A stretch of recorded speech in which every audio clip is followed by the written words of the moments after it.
Hello everyone, আসসালামু আলাইকুম। আপনারা সবাই কেমন আছেন? আল্লাহর অশেষ রহমতে আমরা সবাই ভালো আছি। তো আজকে আমাদের এখানে একটা মাহফিলের আয়োজন ছিল।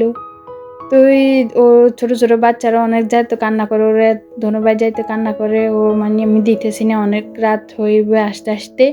তারপর অনেক কষ্টের বিনিময়ে ওর ভাইকে বুঝে পড়ায় তো নিয়ে গেছে।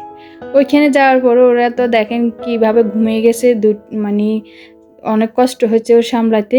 রাত আসতে আসতে রাত্রে 12টা হয়ে গেছে। তো ওদের তো ঘুম একটা হয়ে গেছে।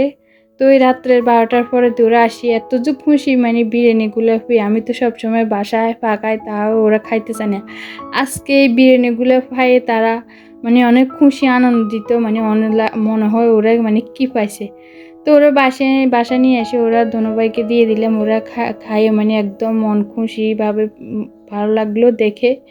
তো দেখো আপনারা তো দেখতেছেন ওরা কি সুন্দর করে বিরিয়ানিগুলো খাইতেছে। তো তো ওদেরকে খাওয়া দাওয়া শেষ করে ঘুমাইয়ে পড়লো। তো এদিকে ঘুমের থেকে উঠে সকাল সকাল ফ্রেশ হয়ে মানে ব্রাশ করে নিলাম। তো ব্রাশ করার পরে দিয়ে আজকে নাস্তাগুলো দেখাতে পারলাম। তো মানে বাজারে গিয়ে বাজার থেকে কিছুটা মানে ঘরের সংসারের কিছুটা জিনিস শেষ হয়ে গেলো, মাছও শেষ হয়ে আসলো। তো টুকিটাকি যা লাগে অল্প, বেশি কিছু আনতে পারিনি, অল্প স্বল্প আনলাম। ঘরে মানে আটা, চিনি, চা পাতা, দুধ এগুলো কিছুই নেই। তো অল্প অল্প করে ওগুলো সবগুলো নিয়ে আসলাম। এদিকে আবার কিছু কাঁচা বাজার আনলাম। সকাল সকাল মানে চলে গেলাম। সকালে যাইলে অনেক ধরনের টাটকা সবজি পাওয়া যায়। এদিকে লেট করলে অনেক কিছু মানে সবজিগুলো একদম ফোটা ফোটা হয়ে যায়।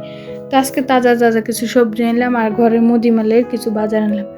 তো এতে দেখুন ওই যে বাইরে যে দুষ্টামি করতেছে ওরা, মানে খেলাধুলা, ওরা সারাদিনই বাইরে খেলাধুলা খেলতে চায়। তো মানে ওদেরকে বাসায় বাসায় সবসময় রাখতাম চাই, ওরা থাকে না, বাইরে এদিক সেদিক ঘুরেফিরে করে। তো আবার দুপুরে রান্না শুরু করলাম। তো আজকে অনেকগুলো ফ্রিজে মানে মুরগি, সবসময় মুরগি আনি, মুরগি রান্না করে ফেলে পাগুলো রেখে দিই। তো ভাবলাম আজকে পাগুলোকে একটু ভুনা ভুনা করব। তো এই পাগুলো আমাদের বাচ্চারা খাইতে চায় না, তো আমি মনে করলাম আমরা নিজেরা খাবো। তো এদিকে পাগুলোকে ভালো করে পরিষ্কার করে ক্লিন করে ধুয়ে তো শুকনো শুকনো করে ভাজি করব। তো এতে দেখুন কি সুন্দর পাগুলো হালকাভাবে ভেজে কষিয়ে নিলাম। নেওয়ার পরে অল্প পানি দিয়ে ভালো করে কষিয়ে নেব। তো আমার ভিডিওটা যদি ভালো লাগে আপনারা একটা লাইক করে দিবেন আর সাবস্ক্রাইব করে আমার পাশে থাকবেন। তো পুরো ভিডিওটা দেখবেন। তো দেখুন এখন এই যে মানে লেয়ার মুরগির পাগুলোকে সবগুলো পা ফ্রিজে সবসময় এভাবে থেকেছে, আমি প্রায় সময় অনেক বাইরের মানুষকে দিয়ে দিই। তো আজকে ভাবলাম পাগুলো একদম টাটকা, মানে ভালো অনেক বেশি দিন হয়নি, এগুলো কয়েকদিনের মধ্যে। তো মানে এগুলো মনে করলাম আজকে ভাজি করি, নিজেও খাবো, সব বাচ্চাদেরকে দেবো। তো পাগুলোকে একটু শক্ত শক্ত এভাবে পানি দিয়ে ভালো করে কষিয়ে একদম শুকনো শুকনো ভাজা করে নেব। তো আপনাদেরকে যদি ভিডিওটা ভালো লাগে সম্পূর্ণ ভিডিওটা দেখবেন, ভিডিওটা না টেনে পুরোটাই দেখবেন, এটাই আপনাদের কাছে অনুরোধ।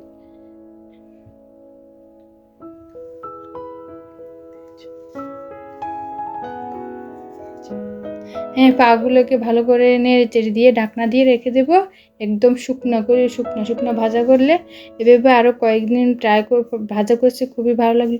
তো এদিকে আর একটা দিয়ে তো আর খাওয়া হবে না, তো কিছুটা মানে লুয়া মাছ ওগুলোকে মেখে ওগুলো ভাজি করব। তো এই ভাজি করলে খুবই ভালো লাগে, এগুলো একদম মুচমুচে করে গরম ভাতের সাথে খেতে ভালো লাগে। তো দেখুন মাছগুলো একদম মানে চুলা প্যানে বসিয়ে দিলাম, বসিয়ে মাছগুলা ভেজে নিলাম। এই ধরনের মাছই খুবই ভালো লাগে, কেয়ারফুল। তো আস্তে আস্তে মাছগুলোকে উল্টে পাল্টা দিতেছে, একটু এইসব ধরনের মাছগুলো একটু তেল বেশি করে দিতে হয়, না ওগুলা মানে কড়া ভাজা হয় না। মাছগুলো কড়া ভাজা করে খেতে অনেক ভালো লাগে। তো দেখুন আস্তে আস্তে ভাবে মাছগুলোকে সবগুলো প্যানে সেট করে বসিয়ে দিয়ে এখন চুলাটা মানে ডিম করে রাখবো। তো মানে কিছুক্ষণ পরে আবার ওগুলোকে উল্টিয়ে একদম মচমচে করে ফেলবো।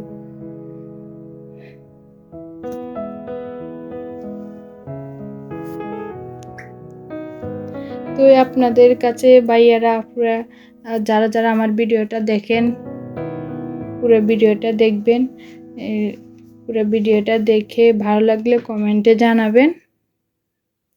তো এদিকে আবার এই যে আরেকটা সবজি করব, আজকে সিম দিয়ে মাছ দিয়ে রান্না করবো। তো সিমগুলো কষিয়ে মাছটা বসিয়ে দিলাম, ওটা দেখাতে পারি না আপনাদের কাছে। তো অফ ক্যামেরা দিয়ে এটা করে ফেললাম। তো সিমগুলো কষিয়ে মাছটা দিয়ে দিলাম। অনেক আজকে সিমগুলো অনেক তরতাজা, টেস্ট মজা লাগলো। তো এখন সিমটা মোটামুটি হয়ে আসলো। তো এই তো দেখুন, আল্লাহ হাফেজ।